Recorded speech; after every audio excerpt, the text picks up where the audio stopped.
இன்றைக்கி டின்னருக்கு கறிவேப்பிலை மிளகு சேவை செஞ்சேன். எப்படி செஞ்சேன்னு பார்க்கலாம் வாங்க. கடாயில் கொஞ்சம் நல்லெண்ணெய் விட்டு பெருங்காயத்தை பொரித்து எடுத்து மிக்சியில் போடணும்.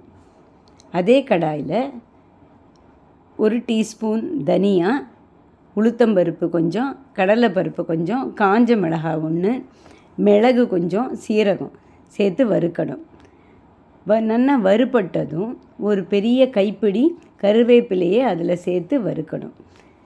எல்லாத்தையும் எடுத்து மிக்சியில் போட்டு பொடித்து எடுத்து வச்சுக்கணும்.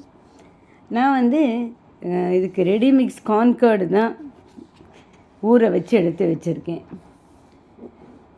இந்த கார்ன்கர்டு எல்லாத்த விட ரொம்ப நல்லா இருக்குது. ஊற வச்சு எடுத்து வச்சுருக்கேன்.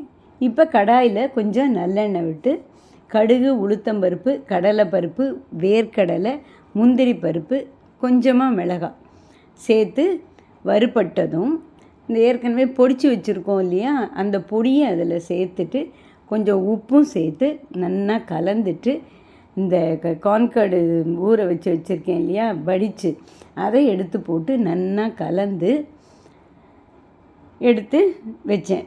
இந்த கருவேப்பிலை மிளகு சேவை ரொம்ப சூப்பராக இருந்தது.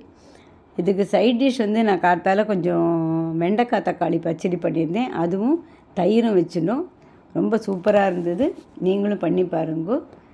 அடுத்த வீடியோவில் சந்திப்போம்.